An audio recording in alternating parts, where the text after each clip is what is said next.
today's miracle moment. I'm Diane Lund, a spiritual minister, and I specialize in A Course in Miracles.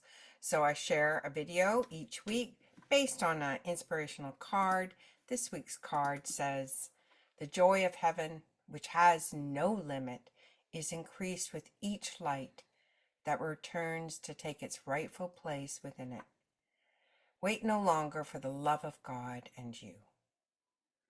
The joy of heaven, which has no limit," I love that, it has no limit, "is increased with each light that returns to take its rightful place within it."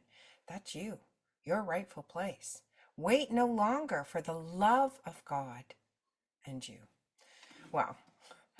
I mean, this is a pretty positive and uplifting quote, I think, very inspirational to know that the joy of heaven, which has no limit, just waits for you. It kind of reminds me about when you're putting together a piece of the puzzle. You know, the whole joy of heaven has no limit, and each of us is a piece in that puzzle, and it just waits for our piece to return. Piece of the puzzle, Piece, but also peace for us. When we return to the love of God, we get Peace, peace.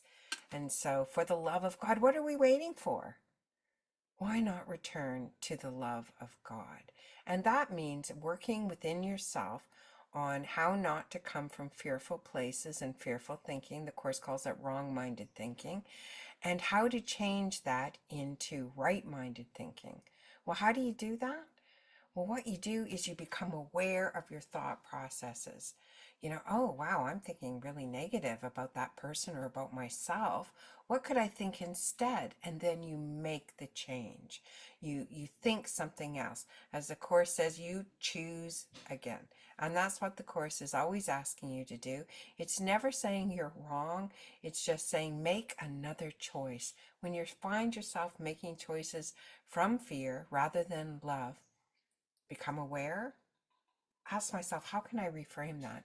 Reframe that in your mind and think that thought, project that thought out into the universe until, you know, maybe 50% of your thoughts are negative right now and 50% are positive. But as you do the work, you can start to change that so you become more and more in sync and in alignment with the love of God. And that's how you join the joy of heaven.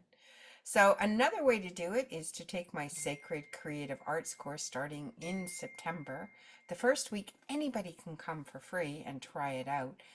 Step 4 is the step we'll be trying. It is ask for divine assistance. Let me tell you, we live in a free will zone, and if you don't ask for assistance, it's actually a violation for those on the other side to come in and interfere. You have to ask. And so in this section will be 8 different ways to ask for divine assistance. And I'm going to put up some inspirational stories about how I've asked for divine assistance and how the miracles have appeared in my life. So that's it for this week. Thanks for joining me. Please leave a comment below. Tell me what you'd love to chat about. I'd love to hear from you.